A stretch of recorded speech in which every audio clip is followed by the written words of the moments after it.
સંધાન all Gujarat integrated classroom. સેટેલાઇટના માધ્યમથી જોડતી કડી એટલે સંધાન.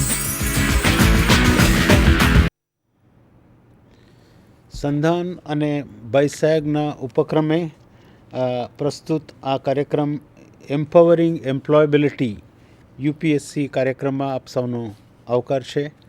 આ કાર્યક્રમ મુખ્યત્વે યુનિયન પબ્લિક સર્વિસ કમિશન દ્વારા આઈએએસ, આઈપીએસ, આઈએફએસ અને અન્ય કેન્દ્રીય સેવાઓ ક્લાસ 1ની સેવાઓ મુખ્યત્વે તો એના માટે લેવાતી પરીક્ષા અને તૈયારી માટેનો આ કાર્યક્રમ છે. અત્યાર સુધી પ્રિલિમ્સ પરીક્ષા માટે જે મહત્ત્વના વિષયો છે એની ચર્ચા અનેક વર્ગોમાં આપણે કરી છે. આજનો આપણો વિષય છે ગરીબી એટલે પોવર્ટી. તો આ પોવર્ટી જે વિષય છે એ આર્થિક છેલ્લા 50 વર્ષમાં જે આર્થિક વિકાસ થયેલું છે, પંચવર્ષીય યોજના જે ઘડાય છે એ બધામાં એક કેન્દ્ર સ્થાન આ ગરીબી ભારતમાં ખાસ કરીને એ મહત્ત્વનું સ્થાન એમણે લીધું છે. અને એનું એક મુખ્ય કારણ લોક વસ્તીમાં સતત થતું વધારો એ પણ એક પરિબળ છે. માટે પહેલી બાબત આ 4 રીતે વહેંચી શકીએ, 4 પાસાઓ તરીકે. તો એક તો કોન્સેપ્ટ્સ એટલે એના મુખ્ય વિચારો, સિદ્ધાંતો શું છે અને કઈ રીતે એની ગણતરી થાય છે. હવે ગણતરી ગરીબોની ગણતરીના અનેક એપ્રોચીસ, અનેક રીતે અનેક અભિગમ છે એની અંદર, એ આપણે જોઈશું. પછી કાર્યક્રમો, ગરીબીમાં રહેતા લોકો માટેના કાર્યક્રમો, દાખલા તરીકે મનરેગા કે છે, Mahatma Gandhi national rural employment programme. આ એક કાયદામાં એમ્પ્લોયમેન્ટ ગેરંટી તરીકે, હક તરીકે દર વર્ષે 100 દિવસ સુધી તમને કામ મળે ગ્રામ્ય વિસ્તારમાં, એ એક હક તરીકે આપણે પ્રદાન કરી છે. અને જો ન મળે તો એને અનએમ્પ્લોયમેન્ટ, બેરોજગારીનું ભથ્થું મળી શકે તેવી જોગવાઈ આ કાર્યક્રમમાં છે. એ સિવાય અનેક કાર્યક્રમો બીજા ગ્રામ્ય વિસ્તારના લોકો માટે અને શહેરી વિસ્તારના લોકો માટે છે. તો આ પ્રોગ્રામ્સ છે. પછી કાયદામાં આપણે ત્યાં સંવિધાનમાં માર્ગદર્શક સિદ્ધાંતોમાં પણ આ અંગેનો ઉલ્લેખ છે. અને મનરેગા જેવા કાયદા પણ આપણે ઘડી કાઢ્યા છે. અને નાબાર્ડ અને અનેક સંસ્થાઓ આપણે ઊભી કરી છે જે બેન્કો મારફત પણ લોન મળી શકે, પોતાના સાહસિકો માટે મદદ મળી શકે તે પણ છે. અને છેલ્લું ગોઠવણ. આ અંગે મુખ્યત્વે ભારત સરકારમાં ગ્રામ વિકાસ મંત્રાલય દ્વારા અને રાજ્ય સરકારમાં ગ્રામ વિકાસ વિભાગો અને એના નીચે જિલ્લા કક્ષાએ જિલ્લા ગ્રામ વિકાસ એજન્સીઓ મારફત અને છેલ્લે પંચાયતો મારફત આનો અમલ થાય છે. એટલે કોન્સેપ્ટ, વિચાર બાબતમાં, કાર્યક્રમો બાબતમાં, કાયદા બાબતમાં અને ગોઠવણ બાબતમાં પણ પ્રશ્નો પૂછી શકાય તેમ છે. પણ આજે શરૂઆત આપણે પોવર્ટીનું મેજરમેન્ટ્સ એટલે ગરીબી એટલે શું અને કઈ રીતે એને માપીશું તે આપણે વિચાર કરીશું. અને ત્યારબાદ આપણે આ પ્રોગ્રામ્સ, લો અને ગોઠવણ તરફ ધ્યાન થોડું દઈશું. અને પછી કયા પ્રશ્નો છેલ્લા વર્ષોમાં પૂછાય છે તે પણ આપણે જોઈ જઈશું. Poverty measures and indicators. ગરીબ લોકોને મદદ કરવા માગીએ તો પણ ગરીબી રેખા નીચે જીવતા હોય એને ઓળખીને ખરેખર એની કયા કારણસર એ ગરીબ છે અને તેને માટેનું કંઈક ખાસ ઉદ્દેશ્ય સાથેનો કાર્યક્રમ હોય એ કામમાં આવી શકે. તો એ જ્યારે કરવા જઈએ છીએ ત્યારે ગરીબીની વ્યાખ્યા અને આપણે આમાં આ વ્યાખ્યામાં કઈ બાબતો સમાવેલી છે તે જાણવું બહુ જરૂરી છે. કારણ એ જો ન જાણીએ તો આપણે ગરીબ લોકોને ઓળખવામાં અને એના માટેના કાર્યક્રમની ઘડી કાઢતી વખતે એ આપણે સારી રીતે ન કરી શકીએ. અને એનું મોનિટરિંગ ધ પ્રોગ્રેસ એટલે આ કાર્યક્રમ અમલમાં આવ્યા પછી ખરેખર એની શું અસર થઈ છે તે પણ તે અંગેની માહિતી મેળવવામાં પણ આપણે સફળ ન થઈ શકીએ. તો એક તો કયા લેવલ પોવર્ટીનું સ્તર શું છે અને consumption major versus participatory major, એટલે લોકો પોતાની મેળે નક્કી કરે કે બાહ્ય રીતે, એટલે બહારની વ્યક્તિઓ આ બાબતમાં અમુક માપદંડો લઈને નક્કી કરી શકે. અને બીજું કે ભાઈ આમાં એક વખતે એક વર્ષમાં આપણે ગરીબી રેખા નીચે જીવતા લોકોનું એની મોજણી કરી નાખીએ તો એ જ લાંબા ગાળે સુધી ટકી રહેશે કે આપણે દર વર્ષે કે દર બીજે વર્ષે કે દર 5 વર્ષે આપણે એનું ફરી વિશ્લેષણ કરવાની જરૂર છે. તો ખરેખર તો એક સરખું રહેતું જ નથી અને એને આપણે વારંવાર ફરી માપણી કરવાની જરૂર પડે છે. અને ટ્રાન્ઝિયન્ટ અને ક્રોનિક પોવર્ટી, એટલે ગરીબી એ રીતનું પણ હોઈ શકે કે જેને ટેમ્પરરી અથવા ટૂંકા સમય માટેનું, કોઈ વાવાઝોડું આવ્યું હોય, કોઈ બીજા કારણસર હોય, અથવા કોઈ એક ઉદ્યોગ બંધ થઈ ગયો હોય અને લોકો બેરોજગાર થયા હોય, એ એક પ્રકારનો છે. અને અમુક વિસ્તારમાં બિલકુલ કંઈ પાકતું જ ન હોય, બિલકુલ કોઈ કુદરતી સંપત્તિ ન હોય, મુશ્કેલી હોય, અને તો એ બાબતનું પણ હોઈ શકે. અને અમુક વિસ્તારમાં નાના બાળકો હોય, વિધવાઓ હોય, એમના માટેના સંજોગો મુશ્કેલ હોય. એટલે ગરીબીના અનેક પરિબળો હોઈ શકે છે. ગરીબી મોનિટરી એટલે પૈસાની દૃષ્ટિએ પણ એને માપી શકાય. વધુમાં વધુ લોકપ્રિય એટલે વધુ પ્રચલિત તો આ છે કે કેટલી આવક છે અને આ આવકથી એને જીવન જરૂરિયાતો, જે ન્યૂનતમ જરૂરિયાતો મેળવી શકે કે કેમ, એ વધુ પ્રચલિત છે. પણ છતાં એને અનેક બીજી રીતે પણ ઓળખી શકીએ કે લિટરસી લેવલ, એટલે શૈક્ષણિક સ્તર એનું કેટલું છે, અને એટલે કામ કરવાની ક્ષમતા, કઈ જાતનું કામ આપી શકાય વગેરે. એટલે પોવર્ટી, ગરીબીનું ફક્ત એક પાસાઓને ધ્યાનમાં રાખીને ગણતરી કરવાનું એ વ્યાજબી નથી, કારણ કે એના સચોટ પરિણામો ન આવી શકે અને એના માટેના કાર્યક્રમો આપણે સારી રીતે ઘડી કાઢી ન શકીએ.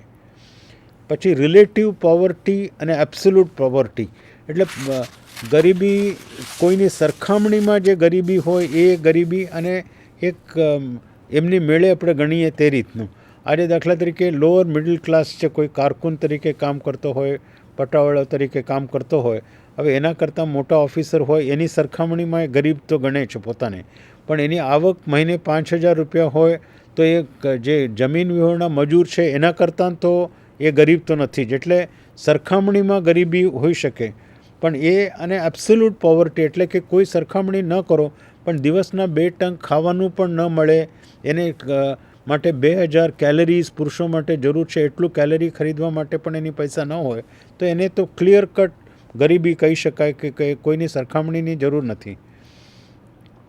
અને હેડ કાઉન્ટ ઇન્ડેક્સ જેને ઇંગ્લિશમાં કહે છે, એટલે લોકવસ્તીના જે ટકા વાળી છે, જ્યાં આવક અથવા વપરાશ એ ગરીબી રેખા જે આપણે નિયત કરીએ એના કરતાં ઓછું હોય તો એને આપણે ગરીબી રેખા નીચે જીવતા લોકો તરીકે, અને એ જે ટોટલ વસ્તી છે એની ટકાવારી, તો એને આપણે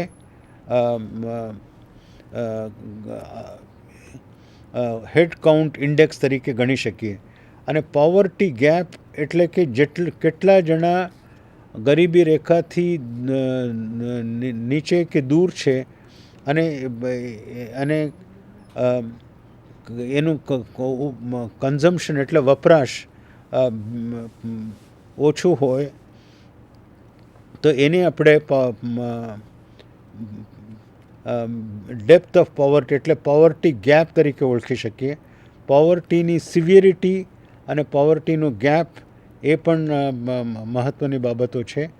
અને આ ઇન્કમ કન્ઝમ્પશન એટલે આવક અને વપરાશ, એ જે બાબતોને ગણીને ગરીબી આપણે નક્કી કરીએ છીએ, એ અર્થશાસ્ત્રીઓ અને આંકડાશાસ્ત્રીઓ માટે ખૂબ એ લોકો પસંદ કરે છે, કારણ ક્વોન્ટિટેટિવ છે, એટલે આપણે ગણી શકાય તેવું છે. એટલે અન્ય બાબતો કરતાં આ ગણવામાં સહેલું છે, અને અન્ય દેશો સાથે પણ એનું સરખામણી થઈ શકે, અને એનામાં જે પ્રગતિ થાય કે જે કંઈ ફેરફારો થાય એ ગણવાનું પણ સર્વે મારફત થઈ શકે તેવું હોય છે. પણ અન્ય સમાજશાસ્ત્રીઓ અને અન્ય ડિસિપ્લિન્સ માટે જે આવ્યા હોય એમને આ માત્ર અર્થશાસ્ત્ર કે આંકડાશાસ્ત્રની દૃષ્ટિએ ગરીબીને ઓળખવાનું એ વ્યાજબી નથી લાગતું. એટલે વેલ બિંગ એટલે સુખાકારી એટલે કેટલું સુખી રીતે જીવે છે એ પણ મહત્ત્વનું છે. એટલે ફોર એક્ઝામ્પલ એ કહે છે કે પોતે કેટલા અંશે તંદુરસ્ત છે, કેટલું એમનું પોષણ કેટલું સ્વાસ્થ્ય માટે અનુરૂપ છે, કેટલું શિક્ષણ પામેલું છે અને એની કેપેબિલિટી એટલે કરવામાં સામર્થ્ય, એની લાયકાત એ કેટલું હોઈ શકે.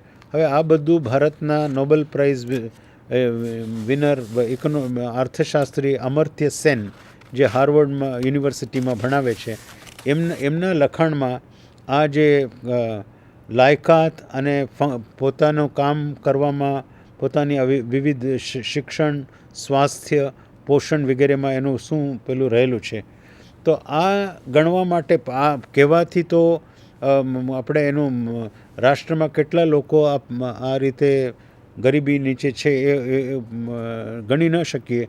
એટલે એના માટે બાળ મૃત્યુ દર, 5 વર્ષથી નીચેના બાળકોનું મૃત્યુ દર, મેટર્નલ મોર્ટાલિટી રેટ એટલે કે માતૃ મૃત્યુ દર 1000 માતાઓમાંથી જન્મ વખતે કેટલી માતાઓ ગુજરી જાય છે, અને લાઈફ એક્સપેક્ટન્સી એટ બર્થ એટલે જન્મે ત્યારે કેટલા વર્ષ સુધી એનું આયુષ્ય હોય તેની અનુમાન છે તે, અને કેટલા ટકા વસ્તી 40 વર્ષથી ઉપર જીવી શકે તેમ છે, અને મેલ ફિમેલ રેશિયો એટલે દર 1000 પુરુષો વચ્ચે સ્ત્રીઓની સંખ્યા આદર્શ રીતે તો 1000 તો હોવું જોઈએ, અને આદર્શથી આગળ જવું હોય તો 1000થી વધારે આજે કેરળમાં છે, આપણે ત્યાં પણ અમુક ડાંગ્સ અને ટ્રાઇબલ જિલ્લાઓમાં છે, પણ મોટાભાગે આર્થિક રીતે વિકસિત જિલ્લાઓ અને રાજ્યોમાં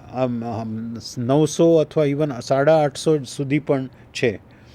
અને access two safe drinking water કેટલા ટકા લોકોને પીવાનું પાણી ચોખ્ખું પીવાનું પાણી મળે છે, અને બેઝિક હેલ્થ કેર એટલે ન્યૂનતમ આરોગ્યની સવલતો કેટલા ટકા લોકોને મળે છે, અને ફૂડ એનર્જી રિક્વાયરમેન્ટ્સ એટલે પોતાના શરીરને ટકાવી રાખવા માટે કેટલું ખોરાક એમને જોશે, અને એડલ્ટ લિટરસી કેટલા પુખ્ત વયના લોકો શિક્ષિત છે, કેટલા વર્ષ સ્કૂલ નિશાળોમાં ગયા છે, કેટલો એનરોલમેન્ટ 100 બાળકો વચ્ચે કેટલા ટકા નિશાળે જાય છે, અને નેટ એનરોલમેન્ટ રેશિયો. એટલે આ બાબતોને જો ગણીએ તો એના આધારે સોશિયલ ડેવલપમેન્ટ આધારિત એટલે સામાજિક વિકાસને આધારિત આપણે અંક આપણે કાઢી શકીએ, અને એના પ્રચલિત અંક જે છે તો એ હ્યુમન ડેવલપમેન્ટ ઇન્ડેક્સ એટલે માનવીય વિકાસનો સૂચાંક એ યુનાઇટેડ નેશન્સ ડેવલપમેન્ટ પ્રોગ્રામે છેલ્લા 10 વર્ષથી ઉપરના સમયગાળામાં પ્રચલિત કર્યું છે. જેન્ડર રિલેટેડ ડેવલપમેન્ટ ઇન્ડેક્સ એટલે સ્ત્રી પુરુષ વચ્ચેનું જે ભેદભાવ અનેક ક્ષેત્રમાં જોવા મળે છે, તો એને ધ્યાનમાં રાખીને બનાવેલો સૂચાંક, અને હ્યુમન પોવર્ટી ઇન્ડેક્સ એટલે કે માનવીઓમાં ગરીબાઈનો જે અંક સૂચાંક છે તે. તો આ હ્યુમન પોવર્ટી ઇન્ડેક્સ જો આપણે લઈએ તો એમાં લોન્જિવિટી એટલે કેટલા ટકા લોકો 40 વર્ષ સુધી પહોંચતા પહેલાં ગુજરી જાય તેવા છે, એટલે કે મૃત્યુ દરનું પ્રમાણ કેટલું વધારે છે તેને ધ્યાનમાં રાખીએ છીએ. લિટરસી એટલે શિક્ષણનો સ્તર એટલે સાક્ષરતા કેટલા ટકા પુખ્ત વયના લોકો સાક્ષર નથી, અને લિવિંગ સ્ટેન્ડર્ડ એટલે જીવનનું સ્તર તો એ આપણે દરેક બાબતમાં તો ન માપી શકાય, પણ આરોગ્ય, પીવાનું પાણી અને પોષણ એટલે કુપોષણથી પીડાતા 5 વર્ષથી નીચેના બાળકોની ટકાવારી એટલે આ 3 બાબતો ને ધ્યાનમાં લઈએ તો હ્યુમન પોવર્ટી ઇન્ડેક્સ આપણે કરી શકીએ છીએ. અને પણ આ હ્યુમન પોવર્ટી ઇન્ડેક્સ ઉપયોગી છે, પણ છતાં એના ત્રુટિઓ પણ છે. એક તો દરેકના માટે આપણે ઇક્વલ કઈ બાબત એમાં વધુ મહત્ત્વનું છે, પીવાનું પાણી વધુ મહત્ત્વનું છે, પોષણ મહત્ત્વનું છે, એ આપણે નક્કી નથી કરી શકતા. અને નેશનલ એવરેજ ફક્ત આપે છે, સરેરાશ આપે છે અને રેન્ક આપે છે, અને ગરીબ અને નોન ગરીબ વચ્ચેનો તફાવત એ બહુ સારી રીતે કરી શકતા નથી. અને એ જ રીતે જેન્ડર ડેવલપમેન્ટ ઇન્ડેક્સ છે, તો એમાં HDIનો આપણે જોઈ ગયા હ્યુમન ડેવલપમેન્ટ ઇન્ડેક્સના જ સૂચક આંકને વાપરે છે. અને ઇનઇક્વેલિટી એટલે અસમાનતાને માટે એ જરૂરી એડજસ્ટમેન્ટ કરે છે. પણ એ આ GDI એટલે જેન્ડર ડેવલપમેન્ટ ઇન્ડેક્સના કારણે સ્ત્રી પુરુષ વચ્ચે જે અસમાનતા છે એ અસમાનતાને એ સારી રીતે પ્રકાશમાં લાવે છે. પણ HDIના ઇન્ડિકેટર્સની જે અમુક મર્યાદાઓ છે એ આમાં પણ લાગુ પડે છે. અને એટલા માટે ક્વોલિટેટિવ ડેટા એટલે કે ફક્ત ગુણવત્તાના ધોરણે આધારિત, ગણતરીના ધોરણે નહીં, તો એ પણ જરૂરી છે એવું અનેક વિદ્વાન સમાજશાસ્ત્રીઓ વગેરે માને છે. અને એના માટે એથ્નોગ્રાફિક અને સોશિયોલોજિકલ સ્ટડીઝ એટલે સમાજશાસ્ત્રની દૃષ્ટિએ પણ અમુક અભ્યાસ આપણે કરીએ, જેથી કરીને માત્ર આવક કે કુપોષણ વગેરેની બાબતો નહીં, પણ સામાજિક બાબતોને પણ ધ્યાનમાં લઈ શકાય. કારણ ઘણીવાર અમુક કોમના હોય, અમુક બીજા દેશના હોય, એને આપણે એક્સક્લુઝન એટલે આર્થિક કામગીરીથી બહાર કરી દઈએ છીએ, સમાજથી બહિષ્કાર શબ્દને પણ દૂર રાખીએ છીએ. અમુક જગ્યામાં પરપ્રાંતોમાંથી આવેલા લોકો તરફ આવું